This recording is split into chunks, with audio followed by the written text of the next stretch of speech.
In a world wrapped in silence, where the cries of the oppressed echo through broken homes and shattered dreams, one voice grows louder, steadier, unafraid. It is not the voice of revenge, but of awakening. Not the sound of missiles, but the thunder of divine accountability. Why is Iran, a nation often vilified and misunderstood, no longer silent in the face of the Palestinian suffering? This is not a matter of politics. It is a matter of Qur'an, a matter of divine obligation, a moment where silence is no longer piety, but a betrayal of faith itself. And as Al-Quds weeps and Gaza burns, we return to the words of Allah to understand why a nation rises, not with pride, but with purpose, not with fury, but with faith. When a mother in Gaza holds her lifeless child in trembling arms, does she not cry to the heavens? Does the earth beneath her not shake with the blood of the innocent? And when those cries rise beyond the clouds, when they pass the silence of nations and the indifference of media, do they not reach the throne of the most merciful? وَلَا تَحْسَبَنَّ اللَّهَ غَافِلًا عَمَّا يَعْمَلُ الظَّالِمُونَ. Do not think that Allah is unaware of what the oppressors do. The Qur'an is not silent about oppression. It screams through every page, calling the believers to rise not with hatred, but with justice.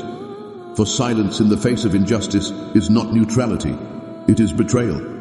Inna Allah la yuhibbu az-zalimin. Indeed, Allah does not love the wrongdoers. These words are not poetry.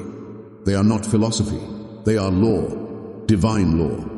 And when that law is broken again and again by those who steal land, desecrate sacred spaces, bomb homes, and turn children into orphans, the earth itself becomes a witness.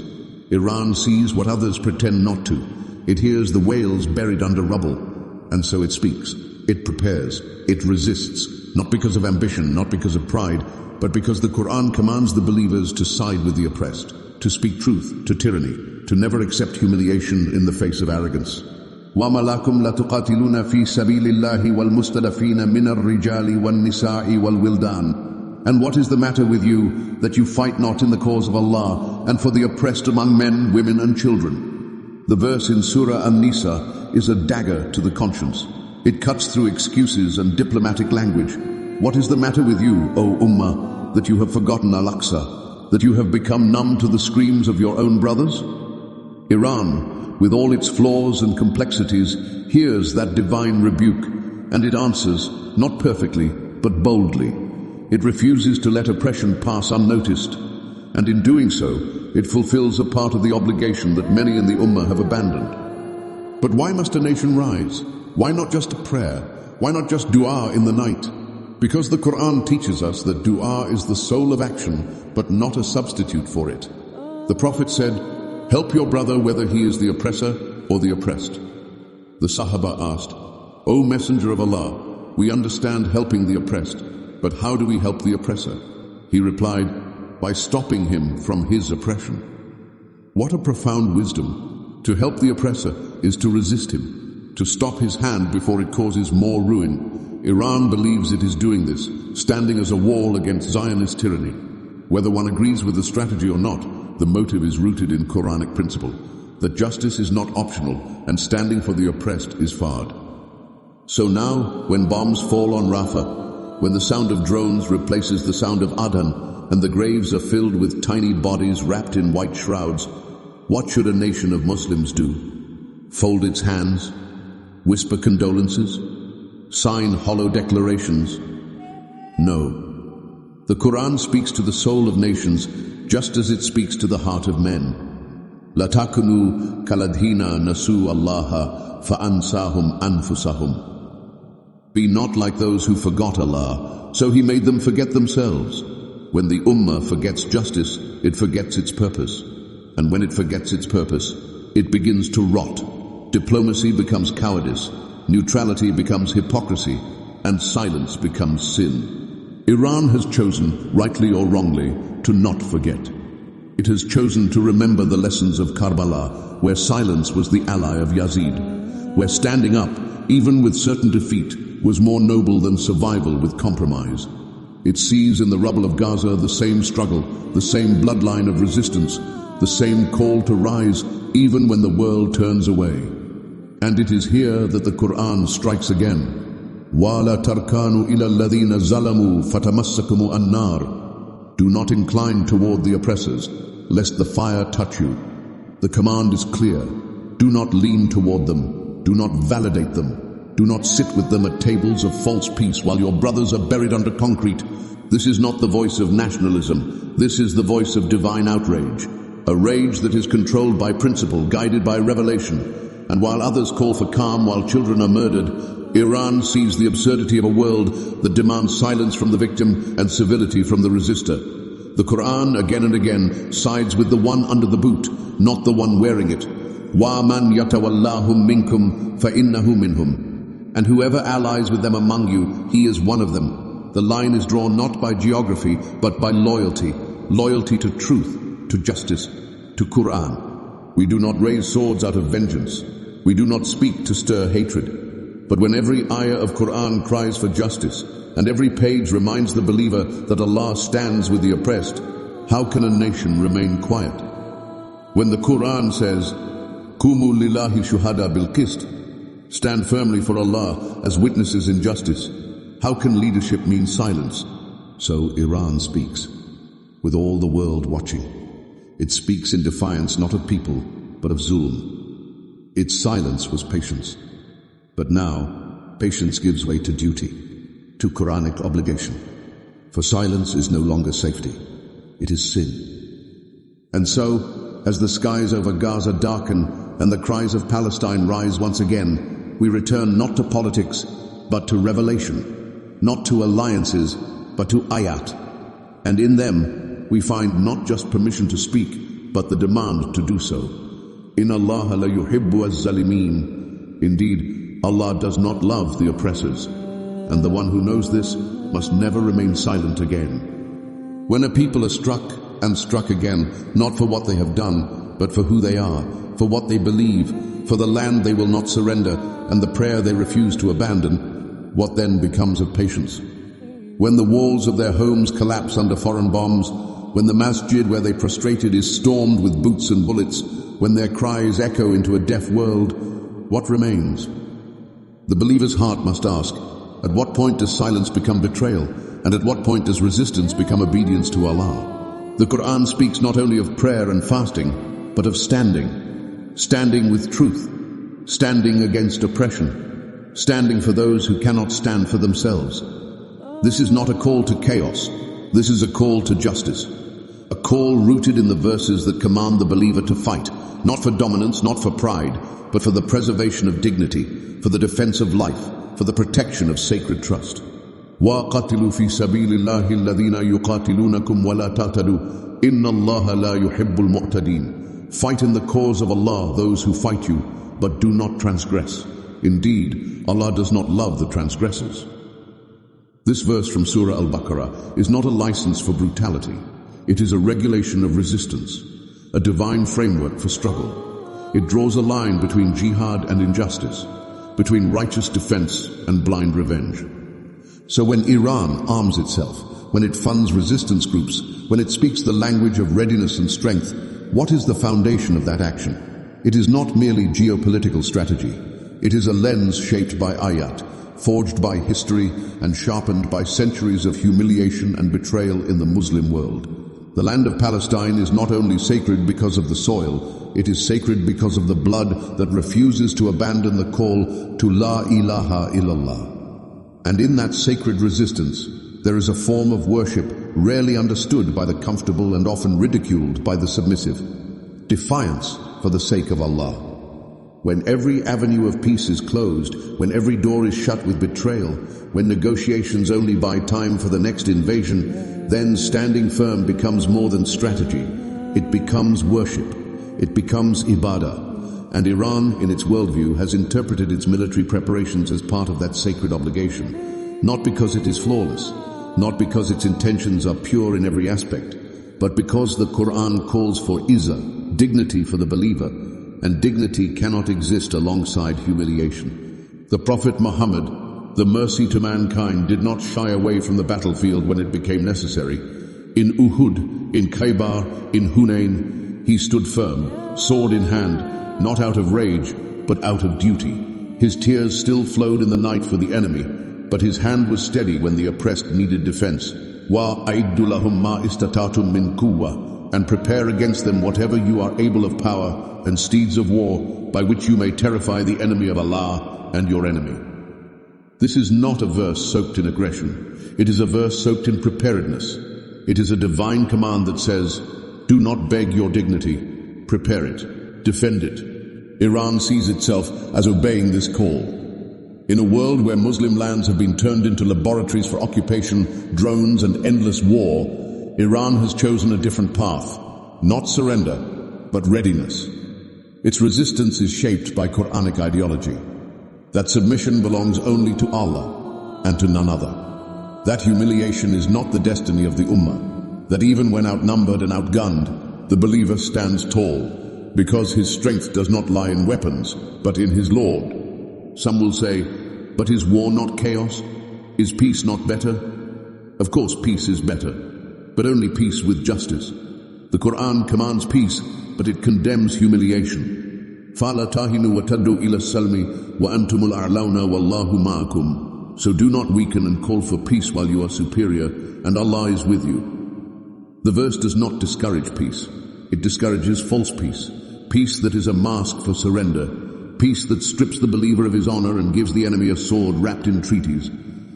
So when Iran stands and says, we will not disarm, we will not be silent, we will not accept Israel's dominance over our brothers, it is not merely speaking from nationalism, it is echoing verses that remind the believer, be firm, be principled, be prepared.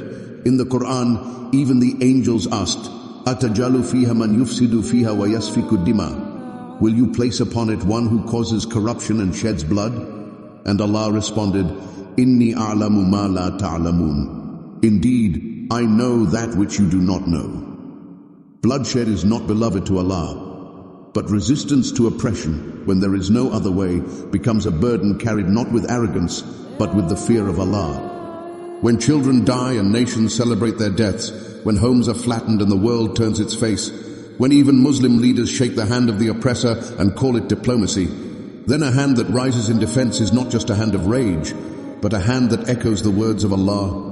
وَمَا لَكُمْ لَا تُقَاتِلُونَ فِي سَبِيلِ اللَّهِ وَالْمُسْتَدَفِينَ. And what is the matter with you that you fight not in the cause of Allah and for the oppressed? This verse is not a suggestion. It is a rebuke. It calls out the cowardice of those who have wealth, power, and armies but do nothing. It shames the apathy of rulers who hide behind protocol while their people are slaughtered. And it uplifts even the poorest believer who gives his soul, his strength, his speech to the cause of the oppressed. The world may see Iran's actions as provocation, but in the mind shaped by Qur'an, provocation is not standing with the oppressed. Provocation is the silence of those who claim to believe while the Ummah bleeds. The martyr is not created by the bomb, but by the intention behind the resistance. وَلَا تَحْسَبَنَّ الَّذِينَ قُتِلُوا فِي سَبِيلِ اللَّهِ أَمْوَاتًا. Do not think of those who are killed in the path of Allah as dead. Rather, they are alive with their Lord, receiving provision. This is the theology that drives resistance in the hearts of those who will not bow. Iran understands that true resistance begins in the heart. That weapons without purpose are noise, but purpose with sincerity becomes a weapon in itself. There will be those who criticize, who say Iran uses religion to cover its politics, and perhaps in places that may be true. But that does not negate the root cause of their defiance. It does not erase the truth in the ayat that demand action in the face of tyranny. We do not judge the hearts of nations, but we judge the alignment of their actions with divine principles. And resistance, when it is bound by the Qur'an, when it rejects transgression, when it seeks justice without vengeance, is a form of submission to Allah. In a world where Muslims are taught to apologize for their dignity, Iran's resistance, despite all its flaws, reminds the Ummah of its right to exist with honor, of its obligation to prepare, of its divine call not to bow before idols of power, but to rise in servanthood before the Lord of the worlds. Because resistance, when done in the name of justice, in the boundaries of the Qur'an, and for the protection of the weak, is not rebellion, it is worship, it is obedience, it is Qur'an in motion, and worship, in the face of oppression, is the most powerful form of warfare. On a hill once visited by prophets, where olive trees still whisper secrets of revelation, stands a sanctuary whose name echoes across centuries. Al-Masjid Al-Aqsa. It is not merely stone. It is not merely soil. It is not just another holy site. It is a symbol of the believer's soul, a mirror of our unity, a measure of our submission, and a reflection of our priorities. When the Quran opens Surah Al-Isra with the majestic verse, Subhana alladhi asra bi'abdihi laylan min al-masjid al-haram ila al-masjid al-aqsa alladhi barakna hawlahu, it does not do so casually. This was not just a moment in time, it was a divine announcement that Al-Aqsa is not forgotten, that Al-Aqsa is not marginal, that Al-Aqsa is a central pillar of Islamic consciousness. Allah glorified Himself in this verse, not for creating the heavens, though He is the creator of the heavens, not for revealing the Qur'an, though He is the one who revealed it, but for this one night when He transported His servant Muhammad from Makkah to Jerusalem and from there to the heavens. This verse begins not with the Prophet's name, but with Allah's own declaration of His glory.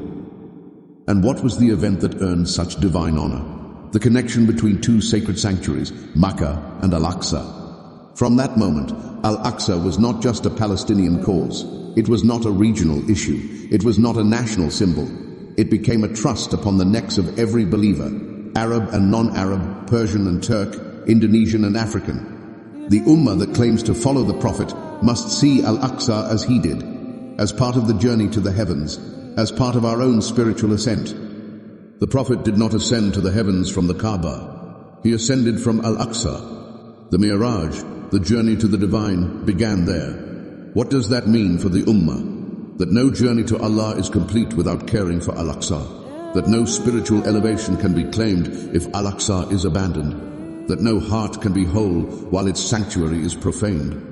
So when Zionist boots stomp upon its marble floors, when settlers dance under its arches waving the flags of occupation, when tear gas fills its courtyards during the month of Ramadan, where is the Ummah? Where is its outrage?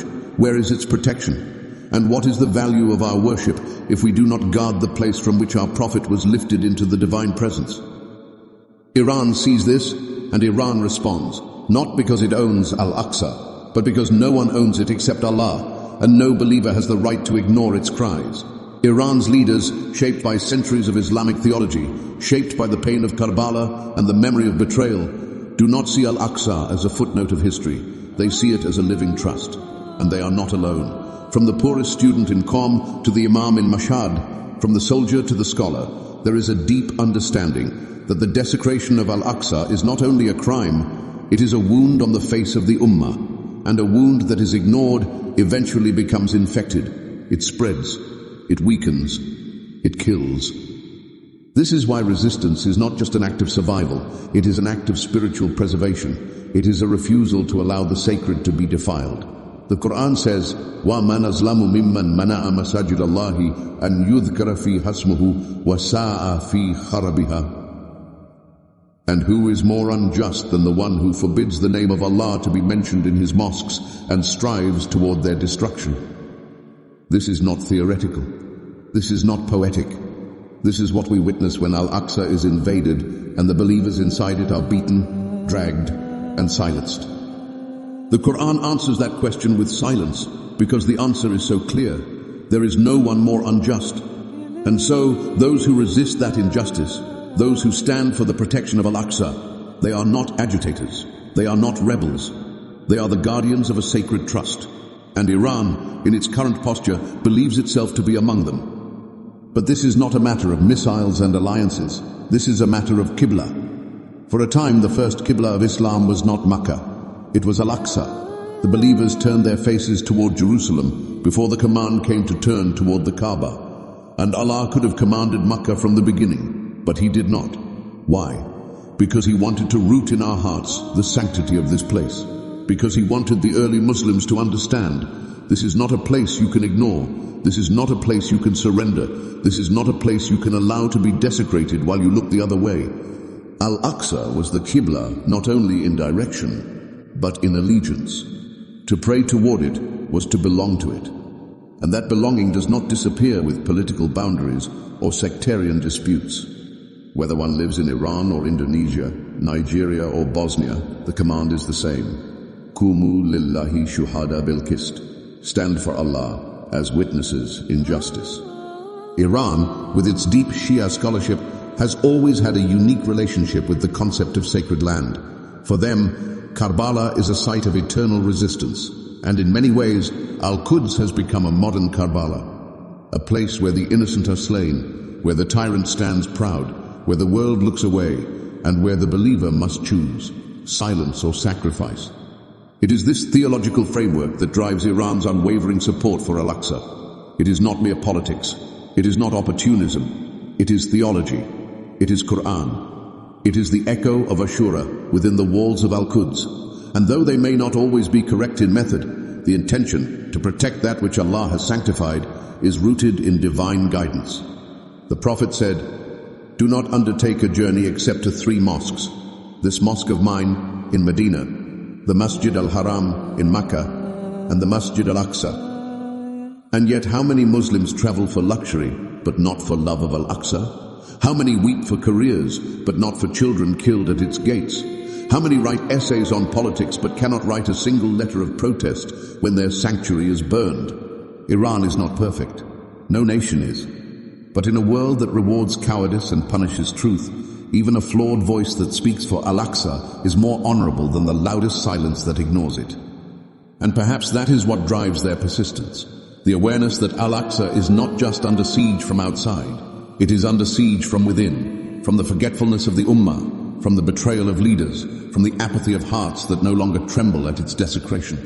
When Israel declares Jerusalem its capital, when embassies open where tears should fall, when soldiers laugh where once prophets wept, how can any believer remain unmoved? And when Iran declares Al-Quds is not for sale, they are not merely echoing slogans, they are echoing Surah Al-Isra, they are echoing the Prophet's night journey, they are echoing the cry of every stone and tree in that blessed land. For in that land there is a promise that no matter how long the occupation lasts, no matter how deep the betrayal, the Ummah will return, not through politics alone, not through arms alone, but through the awakening of hearts that know Al-Aqsa is not a cause, it is an identity, and to abandon it is to abandon a part of ourselves. So Iran does not abandon it. And that defiance, whether praised or condemned, whether understood or misunderstood, is a reminder to us all that the sanctity of Al-Aqsa is not dependent on recognition from the world. It is enshrined in the Qur'an. And every time its name is recited, every time its soil is walked in humility, every time a tear falls upon its stones, it becomes a testimony against the silence of the Ummah and in favor of those who will never let it be forgotten. There are moments in history when the silence of the righteous becomes more painful than the cruelty of the oppressor. Moments when the absence of a voice carries more weight than the presence of a sword. And today, as tyranny roams freely in the alleys of Al-Quds and casts its shadow over Gaza's wounded earth, the silence of many has deafened the Ummah more than the explosions themselves. In such an age, breaking silence is no longer rebellion. It becomes an act of obedience to Allah. The Quran does not only address actions, it addresses states of the soul. It warns not only against killing and stealing, but also against indifference. It exposes not just the tyrant, but also those who enable him through their stillness. It speaks of those who did nothing while evil spread, who saw injustice and turned away, who feared the loss of comfort more than they feared the loss of divine pleasure. إِلَّا الَّذِينَ آمَنُوا وَأَمِلُوا الصَّالِحَاتِ وَذَكَرُوا اللَّهَ كَثِيرًا وَانْتَصَرُوا مِنْ بَعْدِ مَا ظُلِمُوا. Except for those who believe and do righteous deeds and remember Allah much and defend themselves after they have been wronged. This verse from Surah Ash-Shu'ara is more than poetic. It is revolutionary. It is a divine permission, no, a command for the oppressed to rise after they have been wronged. It is an invitation for the believer to shed cowardice and embrace courage, not with vengeance, but with remembrance, not with ego, but with faith. What is silence in the face of injustice? Is it safety? No, it is betrayal. Betrayal of the truth, betrayal of the covenant, betrayal of the sacred duty upon every Muslim to stand for justice, even if it be against his own people. The Prophet never taught us to be passive before evil. His entire seerah is a confrontation against falsehood. At every stage, whether in the valleys of Makkah or the trenches of Medina or the walls of Khaybar, he rose with purpose, and that purpose was to shatter the idols of silence and submission. When Musa alayhi salam was commanded to go to Fir'aun, it was not because Allah needed a messenger, it was because truth must be spoken to power. Idhab ila Fir'aun innahu tagha. Go to Pharaoh, for he has transgressed. The divine could have destroyed Pharaoh in a blink, but instead, Allah chose to send a man, a single man, stuttering and afraid, not to fight with armies, but to speak. That speech was more powerful than weapons, because breaking silence is the beginning of divine justice. Iran sees itself in this light. Whether the world agrees or not, whether Muslims praise or condemn it, Iran no longer accepts silence as an option, because it knows, just as Musa knew, that the longer the tyrant remains unchallenged, the more shameless he becomes. Just as Pharaoh hardened his heart when Bani Israel were silent, so too has the Zionist occupation entrenched itself with every year of Muslim passivity. This is not about missiles. This is not about politics. This is about the moral obligation to speak when others have fallen mute. When normalization becomes fashionable, when handshakes with the enemy are broadcast with pride, when the cause of Palestine is turned into a bargaining chip for diplomatic leverage, then the one who speaks truth, even if flawed, becomes a torchbearer in the night. لا يستوي القائدون من المؤمنين غير أولي الضرار والمجاهدون في سبيل الله بأموالهم وأنفسهم. Not equal are those believers who sit at home, except those who are disabled, and those who strive in the cause of Allah with their wealth and their lives. The Quran draws lines. Not every believer is the same. There are those who sit and those who strive. There are those who remain silent and those who speak. And Allah favors the latter, not with arrogance but with honor. What is the cost of silence? The cost is generations of humiliation. The cost is children growing up believing that surrender is wisdom, that peace at any cost is nobility, that survival is better than sacrifice. The Qur'an came to shatter these illusions. It came to create a people who fear none but Allah, who speak when speech is dangerous, who act when inaction is easier. It came to produce hearts that cannot rest while injustice rules. So when Iran says enough, it is not merely reacting, it is awakening. It is declaring that silence is no longer a luxury, that every masjid desecrated, every child buried, every mother wailing, is a divine call to break the chains of fear. And fear is what has caged the Ummah, not weakness. The Ummah is not weak. It is frightened. It is addicted to comfort. It is chained by its own diplomacy, its own hesitation, its own excuses. But what does Allah say? وَلَا تَهِينُوا وَلَا تَحْزَنُوا وَأَنْتُمُ الْأَعْلَوْنَ إِن كُنْتُم مُؤْمِنِينَ. Do not weaken, do not grieve, for you will be superior if you are believers. Faith is not a feeling. It is a stance. It is a declaration that even if the entire world turns against you, Allah is enough. That even if the sky falls, the believer stands. And standing begins with speech, with refusing to be quiet while evil grows bold. There are those who say, it is not the time. But when is the time? How many more orphans must cry? How many more rockets must fall? How many more graves must be dug before the Muslim conscience awakes? Time is not what we wait for. Time is what we make with our hands, our words, and our courage. Iran speaks not only with politics, it speaks with a theology forged in the furnace of Karbala, where silence would have meant survival, but speech meant martyrdom. And yet Hussein alayhi salam chose speech, chose to die with dignity rather than live with dishonor. It is that spirit that now rises from the corridors of Tehran, challenging the modern pharaoh not with arrogance, but with the echo of every ayah that says, "Qulil haqqa walau ka'ana murra." Speak the truth, even if it is bitter. In an ummah silenced by fear and fractured by pride, the one who dares to break that silence becomes a mirror in which others must face themselves. Are we truly following the Quran? Are we truly honoring the legacy of the Prophet? Are we truly worthy of being called Khayra ummatin ukhrijat linnas, the best nation raised up for mankind? Iran's voice, however controversial, becomes a reminder that silence is not always virtue, that diplomacy without justice is deception, that peace without dignity is humiliation. And the Quran warns us, وَلَا تَرْكَنُوا إِلَى الَّذِينَ ظَلَمُوا فَتَمَسَّكُمُ النَّارِ. And do not incline toward the oppressors, lest the fire touch you. Even inclining, even tilting, even sympathizing with oppression is enough to earn divine punishment.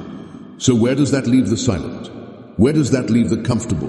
Where does that leave the neutral? The Quran does not recognize neutrality in the face of zulm. It recognizes only truth and falsehood, justice and injustice, tawheed and taghut. There is no third path, no middle ground. In a world that praises balance, the Quran calls for clarity. Balance is for weights and measures, not for matters of life and death, not for causes of the oppressed.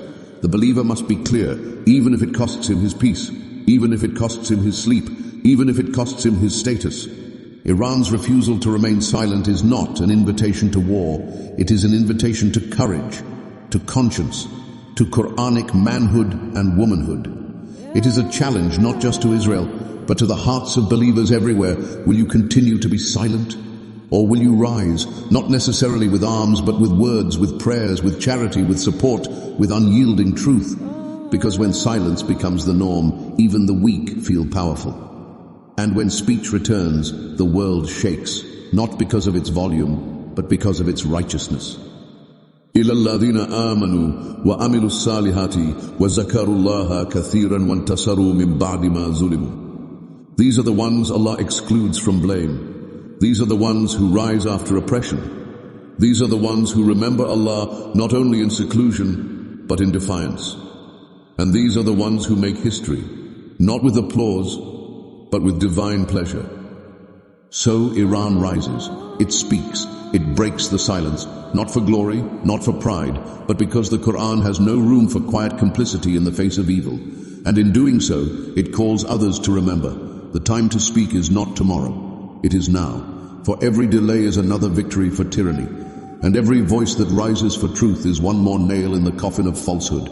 Do not think that Allah is unaware. Do not think that the blood of martyrs dries without record.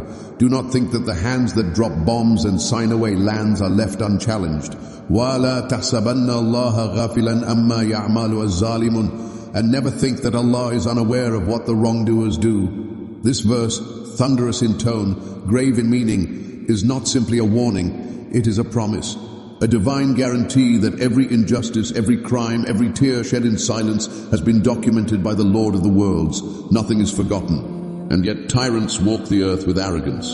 Their tanks crush the innocent. Their drones hum like death above the heads of sleeping children. They wear suits soaked in blood, smiling for cameras, while cities turn to ash behind them. They speak of security while building prisons, of peace while loading warheads. And still, the world applauds, for it is drunk on the wine of power and politics. But the Quran does not forget. Allah does not forget.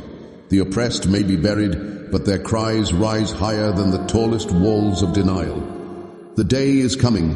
إِنَّمَا يُؤَخِّرُهُمْ لِيَوْمٍ تَشْخَصُ فِيهِ الْأَبْصَارُ. He only delays them for a day when eyes will stare in horror. This is the divine pause, not divine neglect. The tyrant mistakes delay for immunity, but delay is only given so that his cup of arrogance may be filled to the brim, so that when it is tipped, it pours nothing but regret and fire. The Quran is clear. Justice is not always instant, but it is always inevitable. Iran's warning to Israel is not just rhetoric.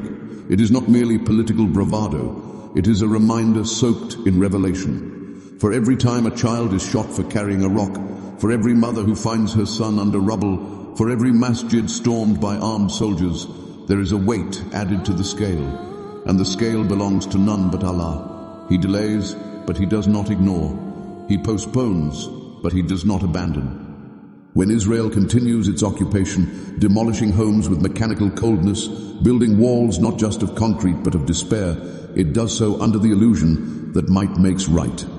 But the Quran has shown us every tyrant who thought that way met the same end. Fir'aun, who said, Ana Rabbukumul A'la, I am your Lord the Most High, was drowned in the very sea he thought he controlled. Nimrod, who claimed to give life and death, was destroyed not by an army, but by a mosquito. The Quranic pattern is clear. The more the tyrant rises in arrogance, the closer he comes to divine wrath. And divine wrath does not always come in thunder and fire. Sometimes it begins with unrest, with fear, with resistance, with a voice rising where silence was expected. And Iran's message to Israel is precisely that. You have miscalculated the silence. You have mistaken our waiting as surrender. But we were not idle. We were patient. And patience in the Quranic lexicon is not weakness. وَلَنَبْلُوَنَّكُمْ حَتَّى نَعْلَمَ الْمُجَاهِدِينَ مِنْكُمْ وَالصَّابِرِينَ. And we will surely test you until we know those who strive and those who are patient. Patience is preparation. Patience is resolve. And when the patience of the oppressed runs out, what remains is the fire of resistance, ignited not by hatred, but by a call for justice. And justice is not a human invention. It is a divine attribute. One of the names of Allah is Al-Adl, the just. And when a people rise in the name of justice, when they bleed for it, cry for it, sacrifice for it, they align themselves with the name of Allah. And this alignment is not trivial. It draws down divine support, even if the world stands against them. The Qur'an records the conversations of angels as they carry out divine command. One of those statements comes in the context of oppression. وَمَا رَبُّكَ بِغَافِلٍ أَمَّا تَعْمَلُونَ. And your Lord is not unaware of what you do, not just what the oppressor does, but what the silent ones permit, what the neutral ones overlook, what the allies of tyranny finance and fuel. No missile is fired without divine knowledge. No child dies unnoticed by the most merciful. The angels record, the earth testifies, the limbs will speak, and the oppressor will have no ally on that day. So Iran speaks now because it fears that day, because it sees the pages of history filled with the blood of betrayal, because it knows the hadith that says, a day of injustice is more severe in the sight of Allah than 60 years of sin. And so, when Israel drops bombs on civilians and calls it defense, when it builds settlements on stolen land and calls it sovereignty, when it targets worshippers in Al-Aqsa and calls it security, Iran sees through the language. It hears the Qur'an louder than any press conference. وَلَا تَحْسَبَنَّ اللَّهَ غَافِلًا أَمَّا يَعْمَالُ الظَّالِمُونَ إِنَّمَا يُؤَخِّرُهُمْ لِيَوْمٍ تَشْخَصُ فِيهِ الْأَبْصَارُ. Never think that Allah is unaware of what the wrongdoers do. He only delays them to a day when eyes will stare in horror. This verse is not just for Israel. It is for every government that funds their weapons, for every leader who normalizes their regime, for every scholar who remains silent, for every platform that silences the truth. That day is not folklore. It is closer than we realize. And on that day, no PR campaign, no military parade, no false accusation of terrorism will suffice. The oppressed will be witnesses. Their pain will be evidence. Their blood will be the ink of indictment. And the tyrant will be unable to deny. Iran is not blind. It has seen this pattern. It has studied the rise and fall of empires. It has witnessed what happened when Muslims grew complacent, when they traded dignity for diplomacy, truth for treaties, resistance for retirement. And it has chosen to break that cycle, to say not again, not now, not with Al-Aqsa under siege, not with Gaza in flames, not while Allah's name is being used to justify murder and occupation. The Qur'an warns again and again not just to the tyrant, but to those who support him. إِنَّ الَّذِينَ كَفَرُوا يُنْفِقُونَ أَمْوَالَهُمْ لِيَسُدُّوا عَنْ سَبِيلِ اللَّهِ. Indeed, those who disbelieve spend their wealth to avert people from the way of Allah. This is a war of resources, of narratives, of ideology.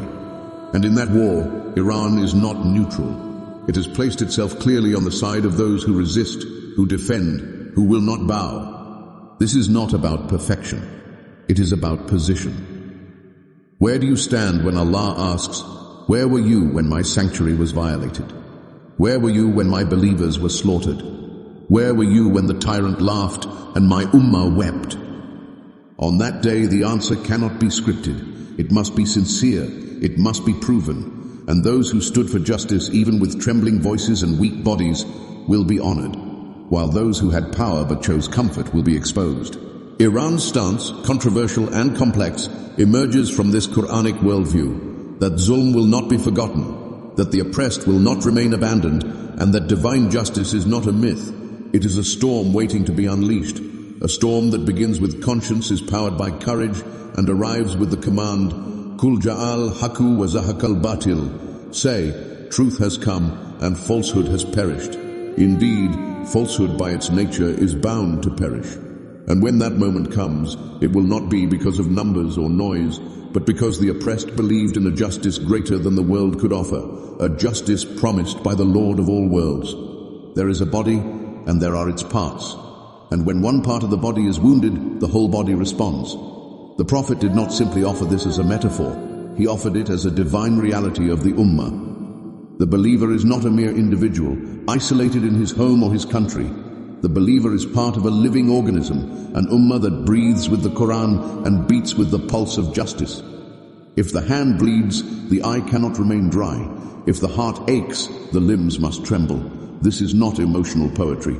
It is the very fabric of Islamic unity, ordained by Allah in the Qur'an when He declared, "Innamal mu'minuna ikhwatun." Indeed, the believers are but brothers. In this brotherhood, borders dissolve, flags fade, languages matter less. Ethnicity, race, nationality, all become secondary to the banner of La ilaha illallah. And under this banner, the cries of a Palestinian child are not his alone. They echo in the chest of every true believer.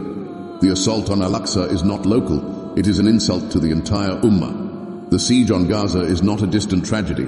It is a spiritual emergency for every Muslim who believes in the sanctity of life, justice, and honor.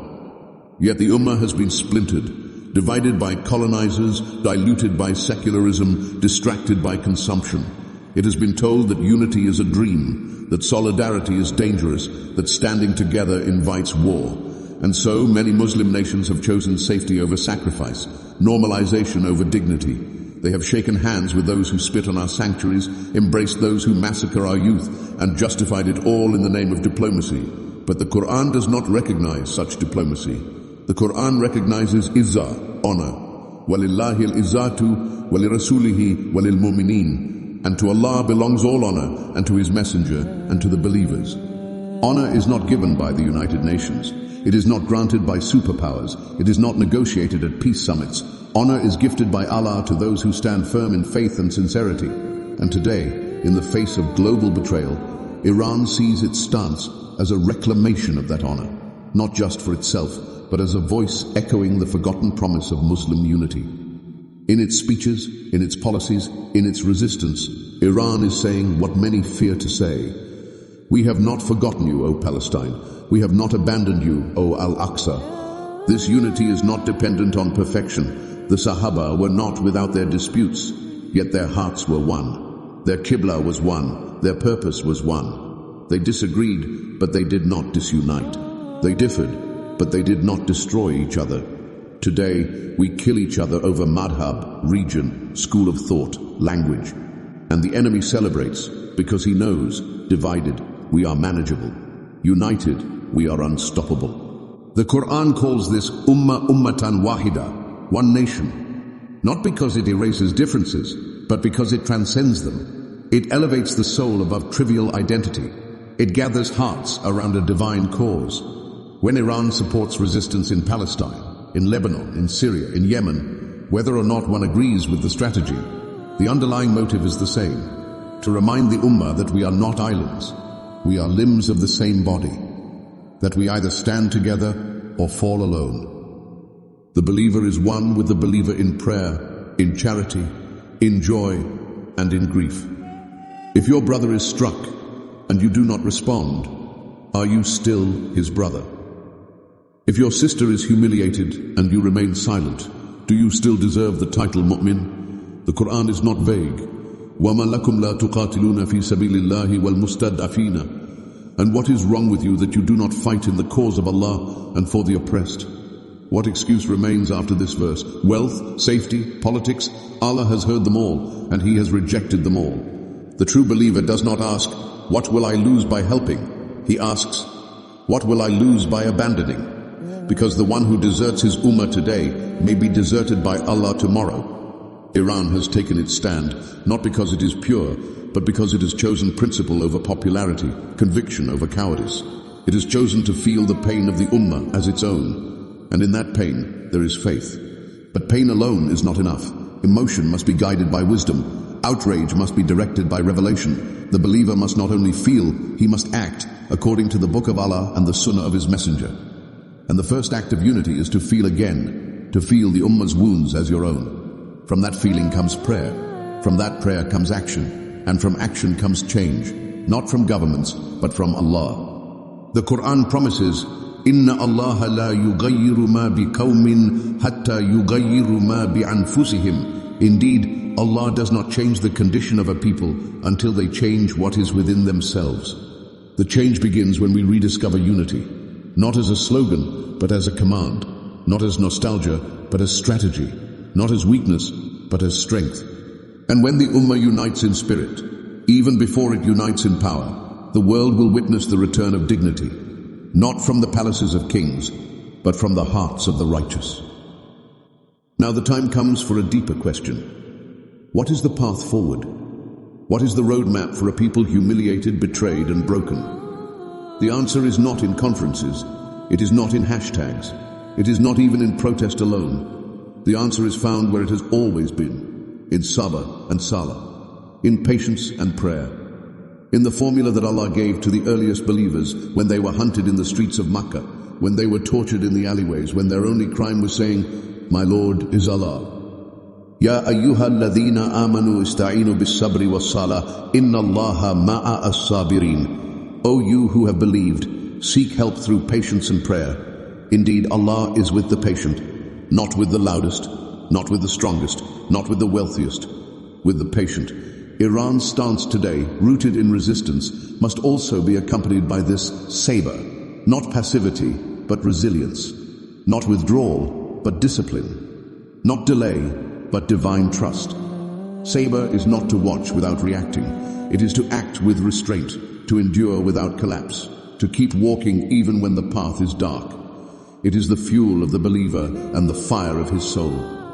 The Prophet won not because he had superior numbers, but because his sabr was greater than the storm. And with sabr comes salah, not as ritual alone, but as revolution. Salah reforms the soul. It anchors the heart. It connects the slave to the sovereign. It reminds the believer 5 times a day, Allahu Akbar. Greater than armies, greater than nations, greater than fear. And from that remembrance, the heart becomes unshakable. The future of Palestine, the defense of Al-Aqsa, the awakening of the Ummah, all of it begins with these two, patience and prayer. And from these emerge action, planning, courage, unity. Without them, everything is noise. With them, even the weakest become invincible. Iran, despite its flaws, has chosen not to give up. It has chosen to endure sanctions, threats, isolation, because it believes that the path forward is not paved with comfort. It is carved with conviction. And it believes the Ummah will only rise when it is ready to suffer with dignity rather than live in dishonor. The Qur'an says, وَلَا تَهِنُوا وَلَا تَحْزَنُوا وَأَنْتُمُ الْأَعْلَوْنَ إِن كُنْتُم مُؤْمِنِينَ. Do not weaken and do not grieve, and you will be superior if you are true believers. Faith is the condition, not fame, not force, not numbers. Faith. And faith, when coupled with patience and prayer, becomes a storm that no tyrant can contain. This storm does not rise with arrogance, but with certainty. It does not shout in anger, but stands in truth. And the world, which mocked the believers for centuries, will again witness what happens when the Ummah walks with the Qur'an in one hand and unshakable resolve in the other. Because Allah has already written, وَكَانَ حَقًّا عَلَيْنَا النَّصْرُ الْمُؤْمِنِينَ. And it is a duty upon us to help the believers. And Allah never breaks His promise. And so we arrive not at the end of speech, but at the beginning of responsibility. The words have been spoken, the ayat have been recited, the cries of the oppressed have reached our ears, and the commands of the Almighty have reached our hearts. The question now is not what Iran will do, the question is, what will you do? What will we as an Ummah, as individuals who claim La ilaha illallah, do in response to injustice, to the desecration of Al-Aqsa, to the blood spilled in Gaza, to the arrogance of an occupation that defies every principle of faith and humanity? The Qur'an has not left us confused. The Prophet has not left us without example. The path is clear. Sabr is the fuel. Salah is the compass. Unity is the strength. And truth is the sword we must never lay down, not even when the world mocks us, not even when our own brothers abandon the cause. This is not about one country. It is not about one people. It is about a sacred trust, that began in the night journey of our Prophet, that continues in the resistance of the oppressed, and that lives in the conscience of every sincere believer, do not underestimate your role, your voice, your dua, your stance. On the day when Allah will ask every soul what it stood for, may your answer be clear, your hands clean, and your heart firm. May we be among those who stood even when standing was costly, who spoke even when silence was safer, who believed even when belief was branded as extremism. And may Allah, the most just, the most merciful, record us among those who never turned their face away while Al-Aqsa cried, among those who remembered the pain of their brothers and carried it like a shield, among those who lived with honor and died with faith. This is not the end. This is the awakening. Hasbunallahu wa ni'mal wakil. Allah is sufficient for us, and He is the best disposer of affairs. وَإِنَّ الْعَاقِبَةَ لِلْمُتَّقِينَ. And indeed, the final outcome belongs to the righteous. Wassalamu alaikum wa rahmatullahi wa barakatuh. In a world wrapped in silence, where the cries of the oppressed echo through broken homes and shattered dreams, one voice grows louder, steadier, unafraid. It is not the voice of revenge, but of awakening. Not the sound of missiles, but the thunder of divine accountability. Why is Iran, a nation often vilified and misunderstood, no longer silent in the face of the Palestinian suffering? This is not a matter of politics, it is a matter of Qur'an, a matter of divine obligation, a moment where silence is no longer piety, but a betrayal of faith itself. And as Al-Quds weeps and Gaza burns, we return to the words of Allah to understand why a nation rises, not with pride but with purpose, not with fury but with faith.